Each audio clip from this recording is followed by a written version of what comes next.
Welcome back दोस्तों। जैसा कि पिछली वीडियो में मैंने आपको बताया था कि मैं नेक्स्ट वीडियो में आपको बताऊंगा आपकी कार के डेल्को को किस तरीके से रिपेयर किया जाता है, उसकी प्लेट को, उसके पॉइंट और कंडेंसर को किस तरीके से सेट किया जाता है और उसके वैक्यूम का क्या काम होता है। तो इस वीडियो में मैं आपको बताने वाला हूं कि आपकी डेल्को को किस तरीके से रिपेयर किया जाता है और उसके पॉइंट और डेल्को को किस तरीके से सेट किया जाता है उसके वैक्यूम को।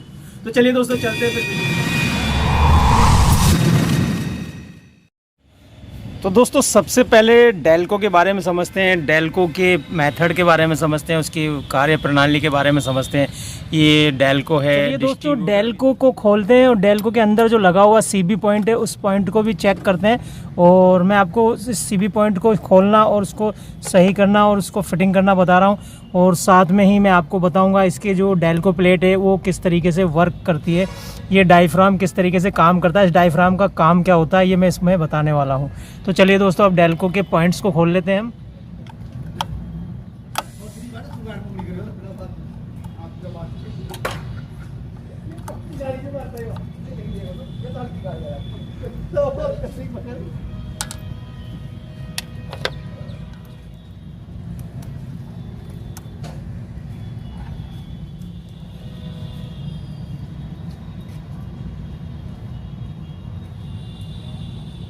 ये मोबाइल पे देखना है क्या मसला?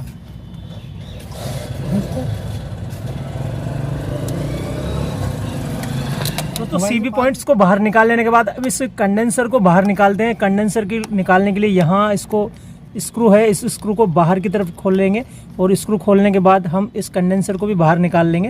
ये हमने स्क्रू खोल लिया है, स्क्रू के नट्स को यहाँ रख दिया है और इस पॉइंट्स को हमने यहाँ से खोल लिया है और यहाँ हमने इसको लूज़ कर रखा है पहले से ही। लूज़ करने के बाद हम इसको यहाँ से बाहर निकाल लेंगे, इस तरीके से बाहर निकल जाएगा। और बाहर निकलने के बाद अब आपके पास देख पा रहे हैं अंदर की तरफ ये जो प्लेट बची है ये डेल्को प्लेट है। मैं इस डेल्को प्लेट को भी खोल करके बताऊंगा, मगर उससे पहले मैं आपको बताता हूँ ये डेल्को प्लेट यहाँ इस वैक्यूम से अटैच है और वैक्यूम किस तरीके से काम करता है वो मैं इसको बताने वाला हूँ। तो सबसे पहले जो वैक्यूम यहाँ जो लिंक हुआ होता है इस पाइप से, इस पाइप को यहाँ से हम निकाल लेंगे और निकालने के बाद इसको मैं मुँह से ऑन करता हूँ और उससे वैक्यूम बनाऊँगा। तो किस तरीके से निकलता है आप देखिए। मैंने इसको वैक्यूम बनाना शुरू कर दिया है।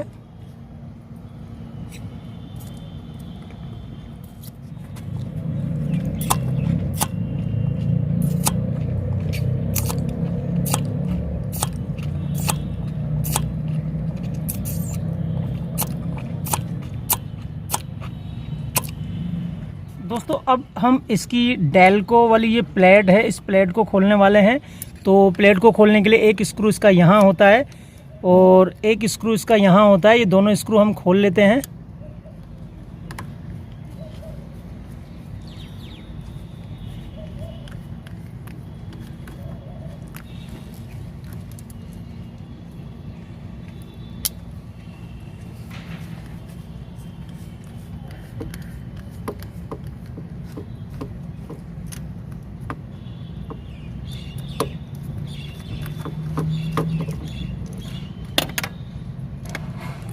दोनों स्क्रू हमने खोल लिए हैं। खोलने के बाद हम प्लेट को बाहर निकाल लेंगे और प्लेट के नीचे की तरफ जो एक पॉइंट लगा हुआ उस पॉइंट को मैं आपको दिखाऊंगा किस तरीके से निकालना है। उससे पहले हमें ये खोलना होगा। इसको खोलने के लिए भी हमें यहाँ से इसको खोलना होगा और इसके अंदर की तरफ एक नट लगा हुआ है, बोल्ट लगा हुआ है, उसको भी बाहर निकालना है। तो सबसे पहले हम इसको भी खोल लेते हैं, इसकी वाशर को भी हटा लेते हैं और इसके यहाँ से इस वाशर को हटाकर इस प्लेट को यहाँ से हटा लेंगे।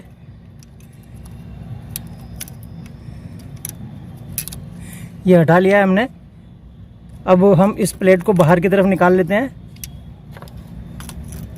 ये प्लेट हमने पूरी बाहर निकाल लिया। प्लेट के पीछे की तरफ भी एक पॉइंट देख सकते हैं, एक पॉइंट जो मैंने प्लास से पकड़ा हुआ है, एक पॉइंट इसके पीछे की तरफ है। पीछे वाला जो पॉइंट है ये पॉइंट्स यहाँ आप देख पा रहे हैं, वैक्यूम वाली पॉइंट से एक रॉड निकल के आ रही है, इस रॉड से अटैच होता है। और जब इसको वैक्यूम करते हैं इस रॉड को तो यहाँ से इसको बाहर की तरफ ये खींचता है। इस तरीके में आपको इसको वैक्यूम करके दिखा रहा हूँ।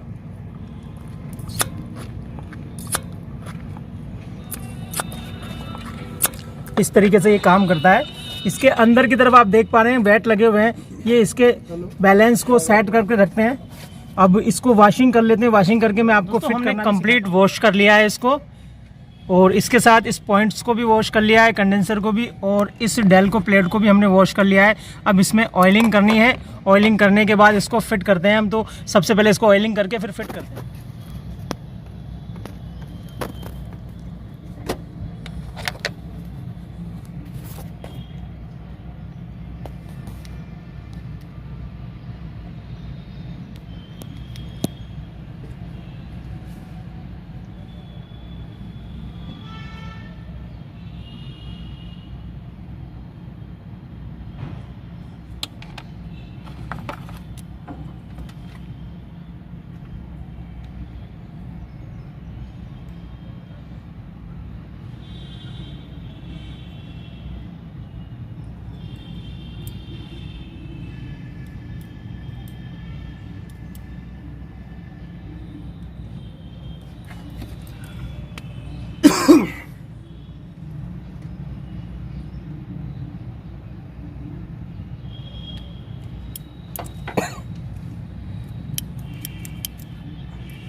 तो इस पॉइंट्स का ध्यान रखते हुए, और यहाँ इस पॉइंट में इसको इस तरीके से सेट करना है, ये इस होल में बिल्कुल सेट हो जाए।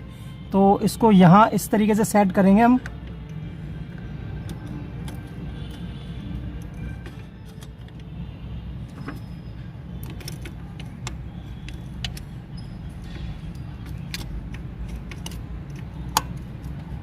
ये यहाँ इसमें सेट हो गया। इसको चेक करने के लिए वही वैक्यूम सिस्टम अपनाएंगे।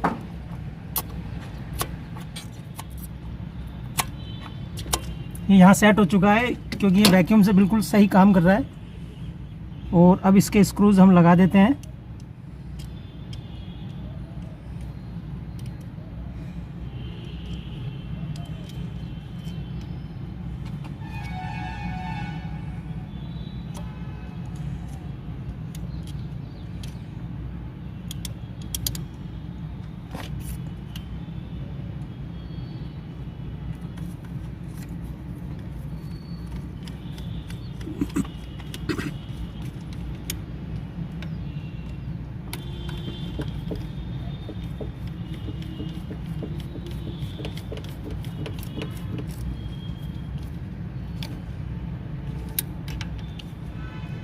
इसको फुल टाइट कर देने के बाद फिर से चेक कर लेते हैं,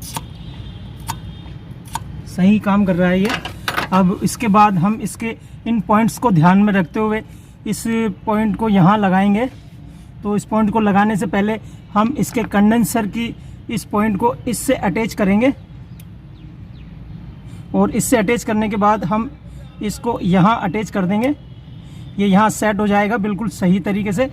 और उसके बाद हम इसको इस जो पॉइंट है, इस पॉइंट को इस पॉइंट में आपको देख पा रहे हैं, इसमें इस पॉइंट में इस पॉइंट को सेट करेंगे। और ये जो नीचे वाला पॉइंट है, ये इस होल में सबसे पहले हम इसको इस तरीके से सेट करते हैं।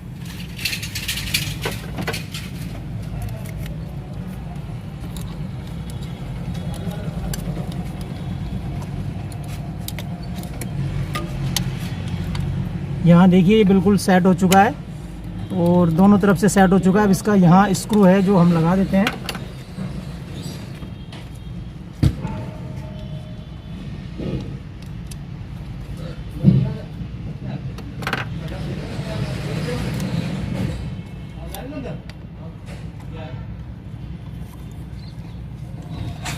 इसने यहाँ बिल्कुल सही जगह पकड़ ली है अपनी, और सही जगह पर सेट हो चुका है। मैं आपको फिट करने के बाद दिखाता हूँ। और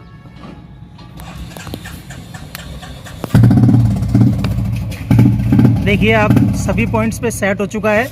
अब जो पॉइंट का ये गैप है, इस गैप को सेट करने के लिए आप इसमें देख पा रहे हैं ये उभरे हुए निशान इसमें इस तरीके से दिख रहे हैं। यहाँ ये 3 उभरे हुए निशान है, इनको यहाँ सेट करने के लिए यहाँ पॉइंट है, इस पॉइंट पर सेट करेंगे और यहाँ से इसको एडजस्ट करेंगे। तो यहाँ एडजस्ट करने के लिए इसको इस तरीके से थोड़ा सा प्रेशर करेंगे और प्रेशर करने के बाद सेट करेंगे, पर वो तब करेंगे जब हम इसको इसके ठोकर पे ले आएंगे। दोस्तों अब इसका ये जो किट है, इस किट को हम फिट करने वाले हैं। इस किट को फिट करने के लिए सबसे पहले इसको यहाँ से सेट करेंगे, और यहाँ इसको सेट करने के लिए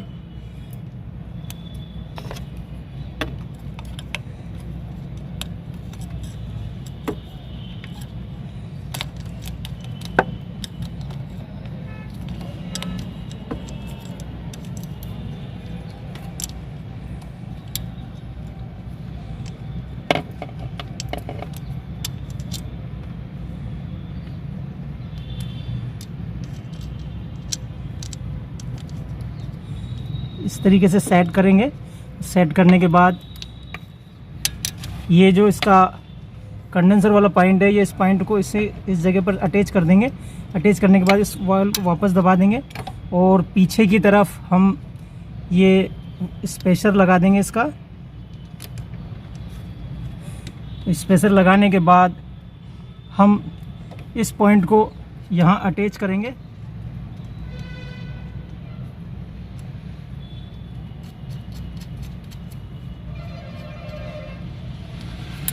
ये लगाने के बाद यहाँ से इसका कनेक्शन कंटिन्यू हो चुका है, और यहाँ इसको बिल्कुल दरमियानी टाइट करेंगे, ना ज़्यादा ना कम, इस तरीके से कि कांटेक्ट लूज़ भी ना हो और ज़्यादा टाइट हो तो प्लास्टिक भी ख़राब ना हो। उसके बाद अब इस कंडेंसर की बारी आती है। इस कंडेंसर को यहाँ है, और उसके लिए इसकी जो अर्थिंग वायर है, इस अर्थिंग वायर को भी अटैच करना है। तो उसके लिए इसका जो स्प्रिंग वाशर और नट है, वो स्प्रिंग वाशर और नट हम यहाँ अटैच कर देंगे।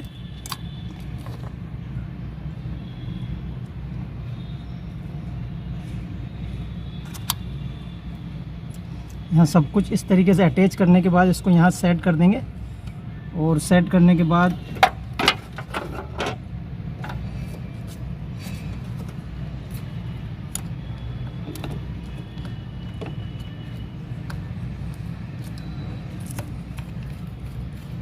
यहाँ इस तरीके से इसको टाइट कर देंगे।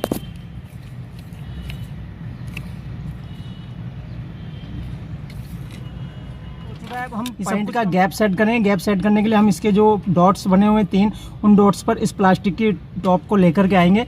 तो उसके लिए हमें इंजन को घुमाना होगा, तो हम इंजन घुमा देते हैं। दोस्तों हमने इंजन को घुमाकर पॉइंट के प्लास्टिक वाले डॉट को कैम के डॉट के ऊपर इस तरीके से सेट करने वाले हैं। वो कैसे होता है मैं आपको बता रहा हूँ। सबसे पहले हमें स्क्रू को लूज़ कर लेना है, और स्क्रू लूज़ करने के बाद यहाँ जो पॉइंट था, इस पॉइंट को इस तरीके से आगे की तरफ करना है। आगे की तरफ करेंगे तो ये प्लास्टिक डॉट इससे टच हो जाएगी, और जैसे ही प्लास्टिक डॉट इससे टच होगी, आप देख पा रहे हैं पॉइंट के अंदर की तरफ गैप आना शुरू हो गया है। यहाँ बिल्कुल 0.4 mm इसका गैप सेट करना है, और उसके बाद यहाँ इसको टाइट कर देना है।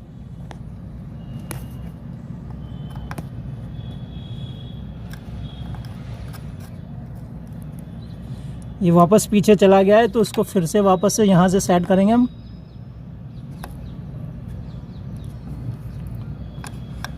हल्का सा लूज़ करेंगे, और इसको वापस से इसी तरीके से सेट करेंगे।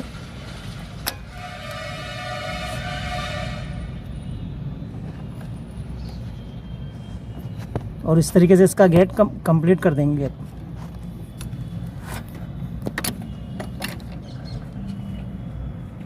गैप ज़्यादा हो गया है, तो इस गैप को वापस सेट करते हैं। गैप बहुत ज़्यादा है, तो इसको सेट करने के लिए हम इसको वापस से पीछे की तरफ करेंगे। उसके लिए थोड़ा सा इसको लूज़ करेंगे, और लूज़ करके इसको यहाँ सेट कर देंगे। अब गेट बिल्कुल एक्यूरेट आ चुका है, 0.4 mm, प्लग से जस्ट हाफ। तो इसको यहाँ सेट कर दिया है। अब सेट करने के बाद पॉइंट को हमने सेट कर दिया है, और सेट करने के बाद इसके वर्किंग को चेक करने के लिए हम इंजन को राउंड देंगे, इंजन को घुमाएंगे। तो यहाँ से जैसे ये ब्रेकिंग करेगा, ब्रेकिंग करने के बाद इस जगह पर हमें करंट का स्पार्क महसूस होगा। तो ये करंट का स्पार्क चेक करने के लिए हम इंजन को मूव करेंगे। मूव कीजिएगा इंजन को, मेरे को जाना है क्या? देखिए मूव कीजिए, देखिए यहाँ नीचे स्पार्क हो रहा है। और एक बार मूव कीजिए, और यहाँ भी देखिए आप देख पा रहे हैं यहाँ स्पार्क शुरू हो गया है। मूव कीजिए, रोटर लगा देंगे और रोटर लगाने के बाद इसकी कैप को यहाँ लगा देंगे और ये कंप्लीट हो चुका है। दोस्तों अब स्टार्टिंग के टाइम पर ये वैक्यूम जो जैसे ही हम इसको एक्सीलरेटर देते हैं तो ये वैक्यूम अंदर की तरफ खींचता है और पॉइंट का गैप थोड़ा सा बढ़ा देते हैं तो पॉइंट का गैप इससे बढ़ जाता है।